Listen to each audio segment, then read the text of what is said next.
Assalamualaikum warahmatullahi wabarakatuh. Pada pertemuan bab 2 kali ini kita akan membahas tentang sistem ekonomi masih bersama dengan Ibu Enda Rosmala Harum. Apa sih yang disebut dengan sistem ekonomi? Sistem ekonomi adalah suatu cara untuk mengatur atau mengorganisasikan segala aktivitas perekonomian dalam masyarakat untuk mencapai tujuan tertentu, di mana sistem ekonomi ini dapat mengatasi berbagai masalah ekonomi yang timbul di masyarakat. Masih ingat kan, masalah ekonomi sendiri terbagi menjadi dua, yaitu menurut aliran klasik dan aliran modern. Menurut aliran klasik, sistem ekonomi terdiri dari produksi, distribusi, dan konsumsi. Sedangkan menurut aliran modern, masalah ekonomi terdiri dari tiga, yaitu how, what, and for whom. Sistem ekonomi yang dianut oleh negara-negara di dunia dapat dibedakan sebagai berikut. Yang pertama adalah sistem ekonomi tradisional, yang kedua adalah sistem ekonomi komando atau terpusat, yang ketiga adalah sistem ekonomi pasar, dan yang keempat adalah sistem ekonomi campuran. Sistem ekonomi tradisional yaitu adalah sistem ekonomi yang menitik beratkan pada kebiasaan, tradisi, dan adat istiadat masyarakat dalam kegiatan perekonomian. Kita akan membahas yang pertama adalah ciri-ciri sistem ekonomi tradisional, yang kedua adalah kelebihan sistem ekonomi tradisional, dan yang ketiga adalah kekurangan sistem ekonomi tradisional. Ciri-ciri sistem ekonomi tradisional yang pertama adalah menggunakan sistem barter dalam kegiatan perdagangan. Sistem barter di sini adalah tukar menukar, karena di sistem ekonomi tradisional itu belum mengenal yang namanya uang. Maka ketika kita akan membutuhkan suatu barang, kita akan melakukan tukar menukar dengan barang yang lain. Contohnya, misalkan ibu di sini membutuhkan kain, sedangkan ibu hanya memiliki wortel, maka ibu akan melakukan tukar menukar antara wortel dengan kain. Yang kedua adalah belum mengenal pembagian kerja. Contohnya tadi, ibu adalah petani wortel, maka ibu yang menanam wortel tersebut, ibu yang mendistribusikan wortel tersebut dari ladang ke rumah, dan ibu juga yang mengkonsumsi wortel tersebut. Berarti di sini ibu sebagai produsen, distributor, dan konsumen. Yang ketiga adalah masih terikat pada adat istiadat atau kebiasaan masyarakat. Jadi, apa-apa yang dilakukan masyarakat selalu mengikuti adat istiadat dan kebiasaan yang berlaku. Tidak adanya keinginan untuk melakukan pembaruan. Yang keempat adalah alat dan teknik produksi dipelajari secara turun-temurun dan bersifat sederhana. Jadi, misalkan tadi ibu adalah seorang produksi atau petani wortel, maka ibu akan melakukan produksi sesuai dengan arahan ayah ibu, dan ayah ibu belajarnya dari kakek ibu, sedangkan kakek ibu belajarnya dari uyut ibu. Nah, di sini adanya proses turun-temurun ilmu dari buyut ke ibu. Selanjutnya adalah kekayaan alam merupakan tumpuan kegiatan produksi dan sumber kemakmuran. Di sistem ekonomi tradisional, masyarakatnya masih bergantung pada alam. Ketika alam itu misalkan subur tanahnya, maka akan melakukan bercocok tanam di tanah tersebut. Tetapi ketika tanahnya itu sudah tidak subur, mereka akan melakukan pencarian lahan baru untuk bercocok tanam. Yang keenam adalah pola hidup masyarakat bersifat kekeluargaan. Maksudnya di sini itu tidak ada keinginan untuk mencari keuntungan. Semuanya dilakukan berdasarkan sistem kekeluargaan. Adapun kelebihan sistem ekonomi tradisional yang pertama adalah alam relatif terjaga, karena masyarakat cenderung menjaga kelestarian alam. Maksudnya di sini adalah masyarakat memang tergantung terhadap alam, tetapi apa yang mereka ambil dari alam itu hanya untuk memenuhi kebutuhannya sendiri tanpa adanya eksploitasi berlebihan. Yang kedua adalah adat dan tradisi relatif terjaga, karena mereka mempelajari sesuatunya itu dari turun-temurun, menurut adat, menurut tradisi, sehingga adat dan tradisi relatif terjaga. Yang ketiga adalah tidak adanya persaingan usaha, karena masyarakat menghasilkan barang hanya untuk memenuhi kebutuhannya sendiri. Kekurangan sistem ekonomi tradisional yang pertama adalah lebih rentan karena bergantung pada kondisi alam. Seperti yang tadi disebutkan bahwa segala sesuatunya di sistem ekonomi tradisional itu mengambil dari alam. Nah, ketika kondisi alamnya itu misalkan sedang mengalami kekeringan, maka orang-orang di sistem ekonomi tradisional itu tidak bisa melakukan bercocok tanam. Nah, yang kedua adalah standar hidup masyarakatnya relatif rendah karena di sistem ekonomi tradisional itu tidak ada rasa keinginan untuk mencari keuntungan. Jadi mereka hidup hanya untuk memenuhi kebutuhannya pada hari itu. Yang ketiga adalah cenderung menolak perubahan sehingga masyarakat kurang berkembang. Nah, karena tadi itu selalu mengikuti yang namanya adat istiadat atau tradisi yang berlaku, maka ketika ada inovasi baru atau teknologi baru, mereka cenderung untuk menolaknya. Yang kedua adalah sistem ekonomi komando atau terpusat, yaitu sistem ekonomi yang seluruh kegiatan ekonominya direncanakan, diatur, dan diorganisasikan oleh pemerintah pusat untuk dijalankan oleh masyarakat. Jadi di sini peran pemerintah sangat dominan, sedangkan peran masyarakat atau pihak swasta sangat kecil. Nah, contoh negara yang dapat dikatakan mendekati sistem ekonomi komando adalah negara Kuba dan negara Korea Utara. Yang akan kita bahas di sini sekarang adalah ciri-ciri sistem ekonomi komando terpusat. Yang kedua adalah kelebihan sistem ekonomi komando terpusat, dan yang ketiga adalah kekurangan sistem ekonomi komando terpusat. Ciri-ciri sistem ekonomi terpusat yang pertama adalah sumber daya ekonomi dikuasai dan dimiliki oleh negara, seperti sumber daya alam, sumber daya manusia, sumber daya modal, dan teknologi semuanya dikuasai oleh negara. Yang kedua adalah kebijakan ekonomi diatur oleh pemerintah. Segala keputusan dalam perekonomian berada di tangan pemerintah. Perencanaan, pengorganisasian, dan pengawasan seluruhnya dilaksanakan oleh pemerintah. Yang ketiga adalah jenis pekerjaan dan pembagian kerja diatur oleh pemerintah. Pekerjaan yang tersedia dan siapa yang akan bekerja ditentukan oleh pemerintah. Rakyat tidak memiliki kebebasan untuk memilih pekerjaan. Yang keempat adalah hak milik pribadi tidak diakui. Nah, di negara Korea Utara ataupun di negara Kuba tidak ada yang namanya rumah sertifikat hak milik. Tidak ada yang namanya pabrik milik si A. Tidak ada yang namanya pabrik milik si B. Semuanya adalah milik pemerintah karena hak milik pribadi tidak diakui. Yang kelima adalah tingkat harga dan bunga ditentukan oleh pemerintah. Nah, pemerintah di negara-negara ekonomi terpusat semuanya bisa mengendalikan yang namanya harga, baik itu misalkan dari harga beras harganya 10.000 atau harga wortel adalah sekilonya 5.000, semuanya diatur oleh pemerintah. Kelebihan sistem ekonomi terpusat yang pertama adalah perekonomian relatif stabil dan jarang terjadi krisis. Hal ini terjadi karena kegiatan ekonomi direncanakan oleh pemerintah. Yang kedua adalah distribusi pendapatan secara adil dan merata.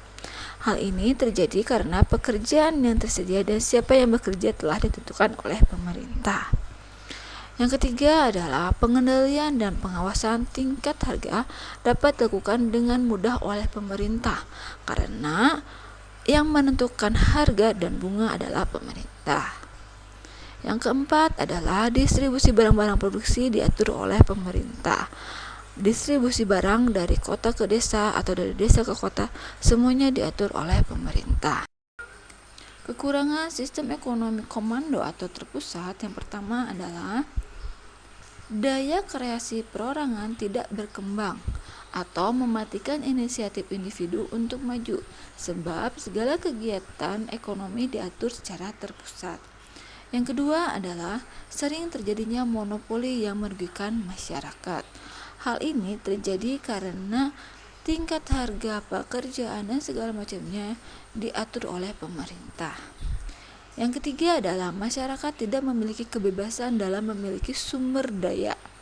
Yang tadi dikemukakan bahwa hak milik pribadi itu tidak diakui.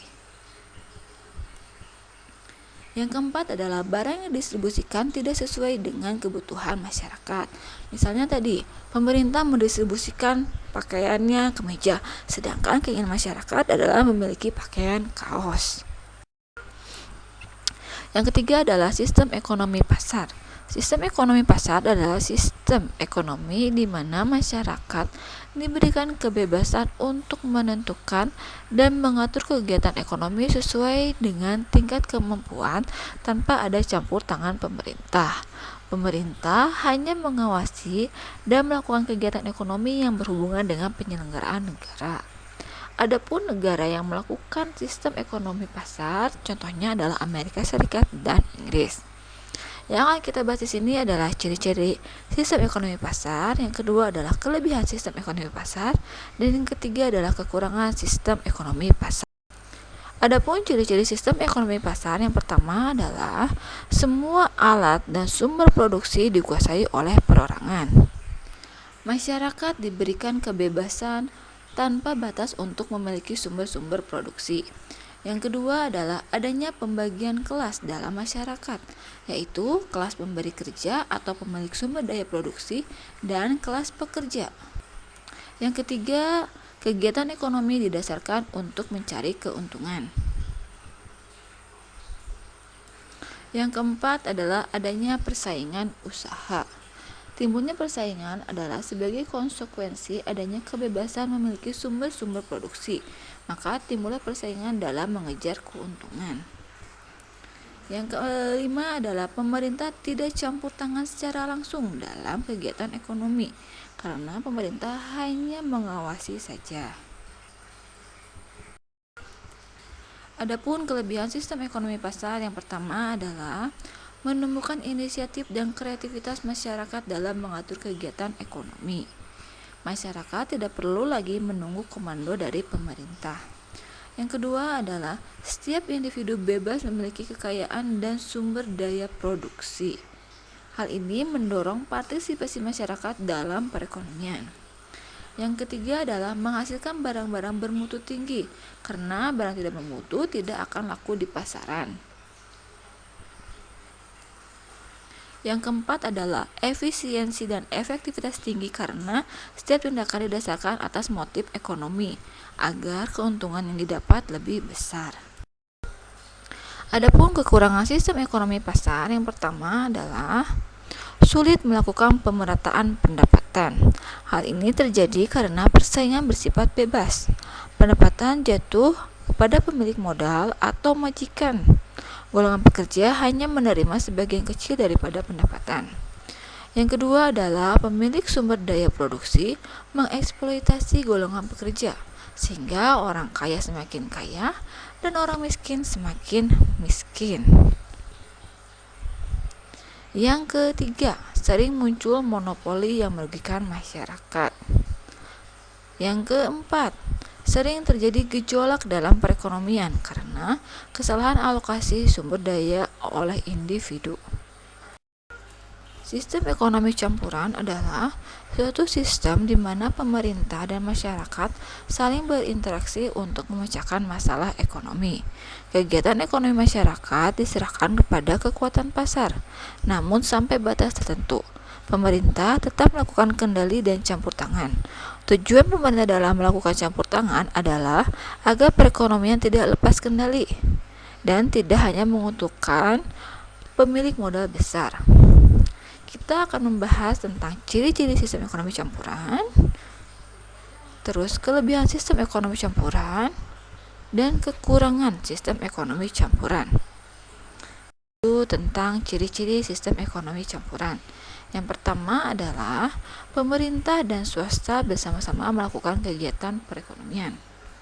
Yang kedua adalah tatanan ekonomi merupakan mekanisme pasar, namun masih terdapat campur tangan pemerintah. Yang ketiga adalah terjadinya persaingan dalam perekonomian, tetapi pemerintah tetap melakukan pengawasan. Misalkan orang-orang bebas untuk menentukan harga, tapi pemerintah di sini menentukan batas bawah dan batas atas harga barang tertentu. Kelebihan sistem ekonomi campuran, yang pertama adalah Pertumbuhan ekonomi menjadi stabil karena campur tangan pemerintah. Yang kedua adalah adanya pengakuan inisiatif dan kreativitas sehingga mendorong usaha mencari keuntungan. Yang ketiga adalah campur tangan pemerintah dapat meminimalkan monopoli oleh swasta. Yang keempat adalah pemerintah dapat lebih fokus dalam memajukan sektor usaha mikro kecil dan menengah atau UMKM. Kekurangan sistem ekonomi campuran yang pertama adalah terdapat kesulitan dalam menentukan batas kegiatan ekonomi yang seharusnya dilakukan pemerintah atau pihak swasta, seperti kapan melakukan produksi, kapan melakukan distribusi, dan kapan melakukan konsumsi. Yang kedua adalah terdapat kesulitan untuk menentukan batas sumber produksi yang dapat dikuasai oleh pemerintah atau swasta. Misalnya di sini adalah sumber produksinya atau sumber daya alamnya itu misalkan tanah yang mengandung mineral. Itu kadang sangat sulit untuk menentukan apakah ini dapat dikuasai oleh pemerintah atau apakah ini dapat dikuasai oleh swasta. Nah, yang paling penting untuk kita ketahui adalah sistem ekonomi yang ada di Indonesia adalah sistem perekonomian yang didasarkan Pancasila dan Undang-Undang 1945, terutama pasal 33 Undang-Undang 1945 merupakan pasal yang berhubungan dengan sistem ekonomi yang ada di.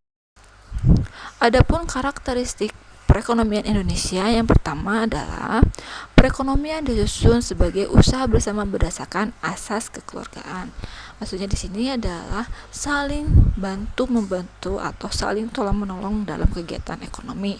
Contohnya di sini adalah lembaga yang melakukan sistem atau asas kekeluargaan adalah koperasi, di mana anggota-anggota koperasi melakukan simpanan dan dapat melakukan pinjaman di lembaga koperasi tersebut.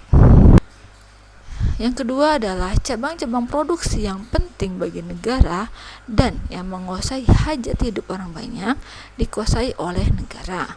Contohnya itu seperti cabang-cabang produksi yang dimiliki oleh BUMN.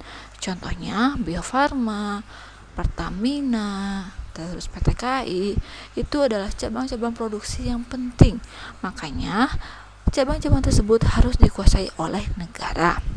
Yang ketiga adalah bumi dan air dan kekayaan alam yang terkandung di dalamnya dikuasai oleh negara dan dipergunakan sebesar-besarnya untuk kemakmuran rakyat.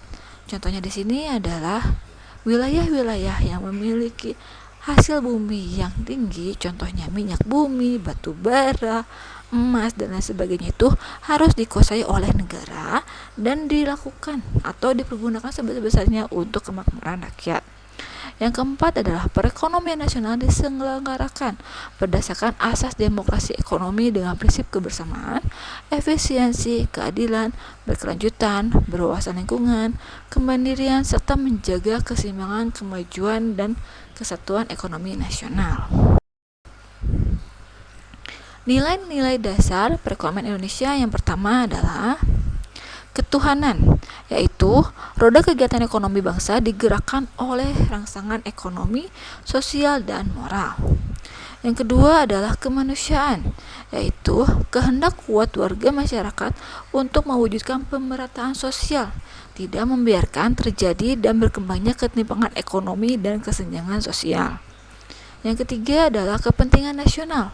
Dalam era globalisasi, makin jelas adanya tujuan kepentingan terwujudnya perekonomian nasional yang kuat, tangguh, dan mandiri. Yang keempat, kepentingan rakyat banyak, yaitu demokrasi ekonomi berdasarkan kerakyatan dan kekeluargaan, seperti koperasi dan usaha-usaha kooperatif menjiwai perilaku ekonomi perorangan dan masyarakat. Yang kelima adalah keadilan sosial, keseimbangan yang harmonis, efisien, dan adil antara perencanaan nasional dengan desentralisasi ekonomi dan otonomi yang luas, bebas, dan bertanggung jawab menuju perwujudan keadilan sosial bagi seluruh rakyat Indonesia. Demikianlah materi tentang sistem ekonomi. Atas perhatiannya, Ibu ucapkan terima kasih. Wassalamualaikum warahmatullahi wabarakatuh.